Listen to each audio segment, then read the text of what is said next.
Hey, what's going on, guys? It's me, Snoops, back at it again with another tips and tricks 2K20 video. As you guys can tell, this is the shooting guard portion of the Pro-Am badges part for the tips and tricks 2K20 series. So, as you guys can see, we are already getting into it with the 30 finishing badges, the priority finishing badges for shooting guards. Now I'm just going to preference this now. If you guys take a look at all of these badges are going to be similar. There's going to be some badges that are going to be changed when it comes to shooting guards versus point guards, but a lot of them are going to be the same. So if you guys really want to see some really good guard badges, go ahead, click off of this video and go ahead and go watch the point guard video that I uploaded yesterday. So go ahead and check that video out instead. And more videos are going to be released. I am going to record them and schedule all of these videos so they are uploaded. So literally, yeah, making sure that I get all these videos recorded and scheduled so I don't have to worry about uploading them every time I get them done and recorded. So yeah, anyway, let's get into the finishing badges. For guards, of course, we gotta worry about our giant slayer. What the hell's going on? Okay, there we go.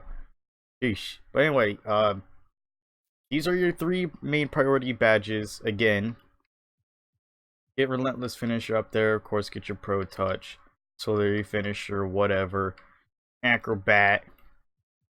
And of course, you can have your Fast Break Finisher. And then your Consistent Finisher, Lob City Finisher. But of course, once again, these are going to be your main priority badges that you're going to have. Definitely recommend all of these badges, but of course for shooting guards, there's really not going to be a whole lot changed, just because, you know, guards are guards, and guards are going to be like literally the attackers. They're going to be like, they're not going to be as aggressive as bigs, but you guys could tell that we're trying to get in the basket and score over bigs, so that's why we have the giant slayer, the fancy footwork, contact finisher, as well as like all these other badges to help out. You can have slithery finisher if you want, or if you want to switch it up a bit, do teardropper.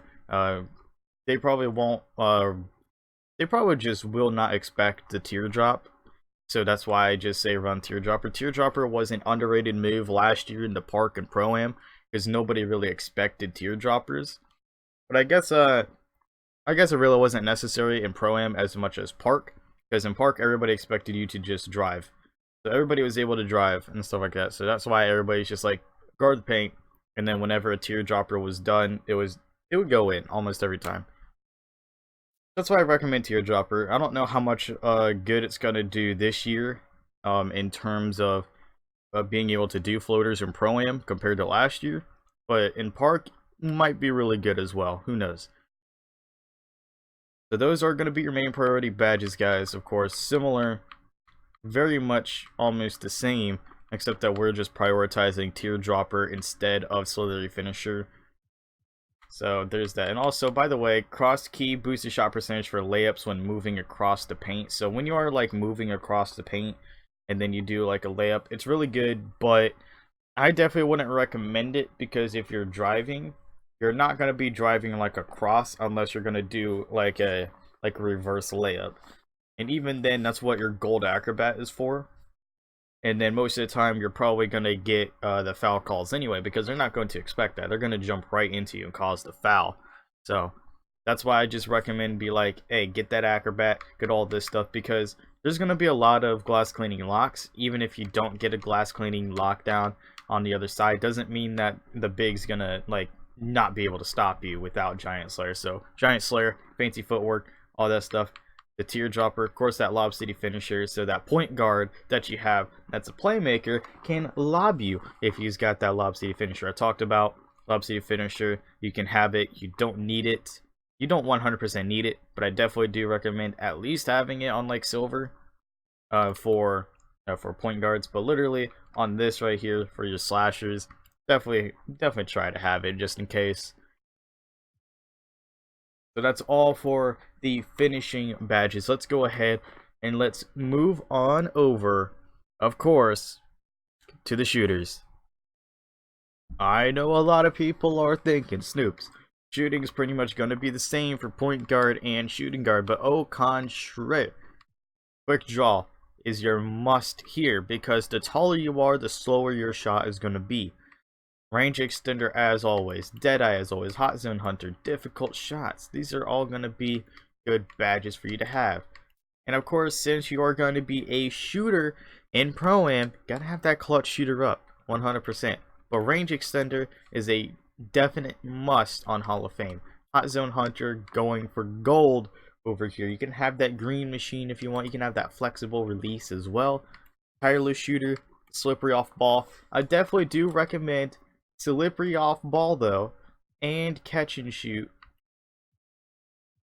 Because if you are a shooting guard, you're not going to have the ball as much, but your job is to be able to get yourself open for passes and then be able to go ahead and shoot it off the catch and shoot. So literally having that on like Hall of Fame is going to be good.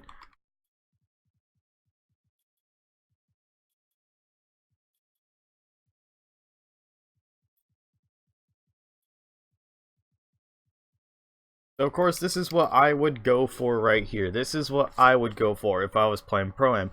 And just a reminder, guys, I didn't mention this in the last video, but I'm going to mention this here. You can change your badges whenever you have all your badges maxed out. I do believe that's how it works. Don't quote me on that. If you guys actually know 100% if you can actually change your badges after you just max them out, let me know, because I know on my Paint Beast I actually have like my one playmaking badge, and it just lets me change it like at any time pretty much. Like I can change that one bronze badge to like post spin technician or dream shake, or even literally like bailout, like if I felt like it. But yeah, break starter as well. I can change it to whatever badge I want before games. So I don't know if that's how it works. Like if you max out, like if you get all of your badge upgrades, then you can change them however you want to, whenever, before games and stuff.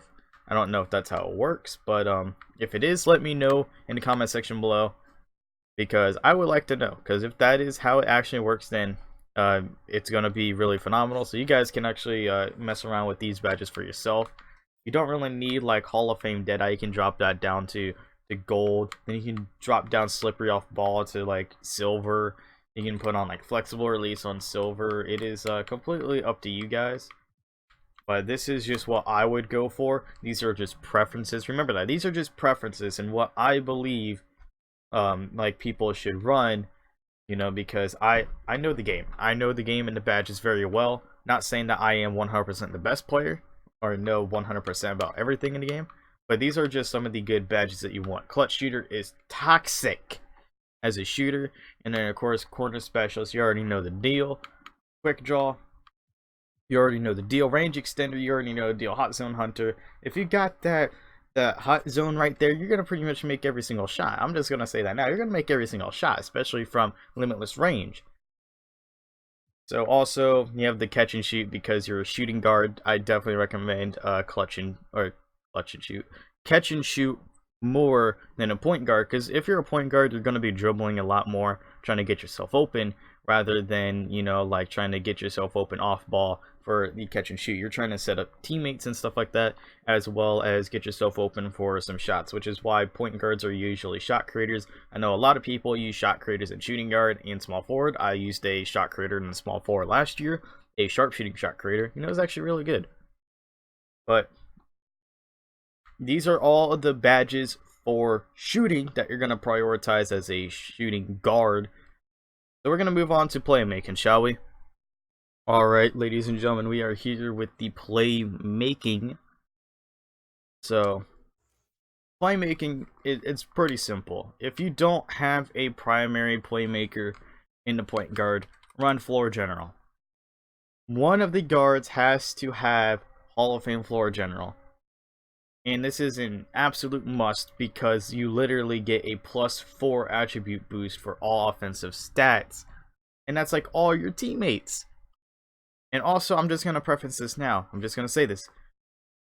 Floor general does not stack. Mike Wang has indeed confirmed this, that it does not stack. So you can't have 3 people with Hall of Fame floor general and then get like a plus 12 to all your stats. That would be kind of ridiculous. And I'm glad that they actually made it to where it's not stackable.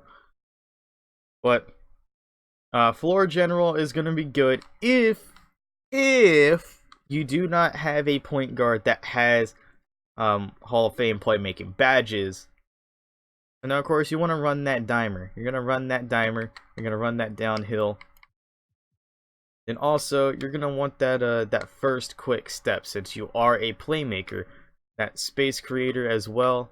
Maybe tight handles. Unpluckable. You can run that. Run that ankle breaker as well, and because we can stop and go, there are not as many Hall of Fame badges this time around. Not many this time around. And also you can take down that to have like handles for days. You could take downhill down, get that gold. But you're a shooting guard. I don't really recommend people playing like pure playmakers in a shooting guard. I would recommend people to play pure plays in the point guard position, because it'll be a lot easier for you to get like everybody set up, because you know, if you're a point guard, you're supposed to be setting up the plays anyway. That's what point guards do, so you can get your teammates open, stuff like that, get yourself open, be able to have that floor general, that Hall of Fame handles for days, tight handles, quick first step. All that stuff would be really toxic at Hall of Fame, but you're sort of making sure that it's just like, hey, you have more gold badges than Hall of Fame badges because you're a shooting guard. Shooting guards are mostly supposed to be shooters, of course, the name shooting guards, but of course there are a lot of people that run playmakers or offensive threats that can playmake, so that's why I definitely be like, hey, this is the main priority badges that you want to have. You can have ankle breaker if you want, but I definitely recommend floor general if you don't have a point guard pure playmaker already. If you do, take off floor general, because it's just a waste of badges because it does not stack like I mentioned. So then you can run things like Lob City Passer even on like silver, and then Needle Threader on silver.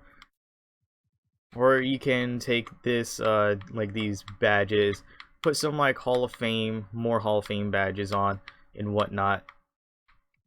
Then take off like Stop and Go, have like all these badges, Hall of Fame.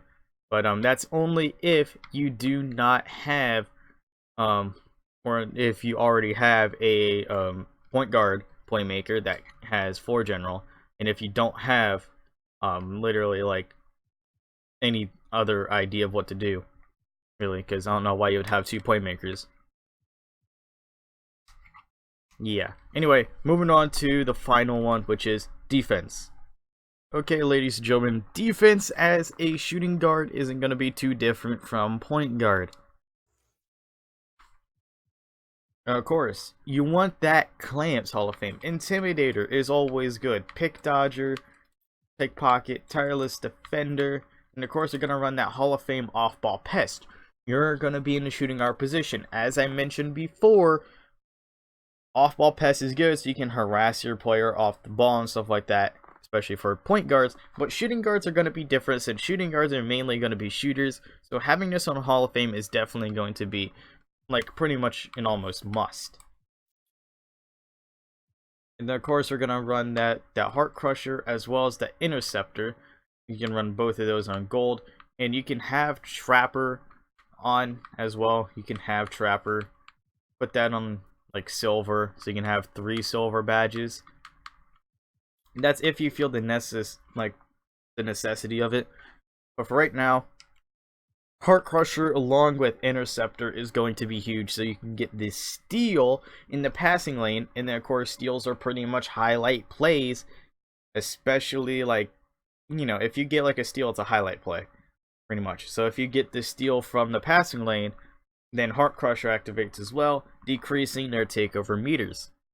So it's really good. It is really good to have. And then also because you have Pickpocket as well in Hall of Fame, all these badges in Hall of Fame, so you hardly lose stamina. You're able to get around screens, steal the ball from them, stay in front of them. Make sure they don't get their shots up.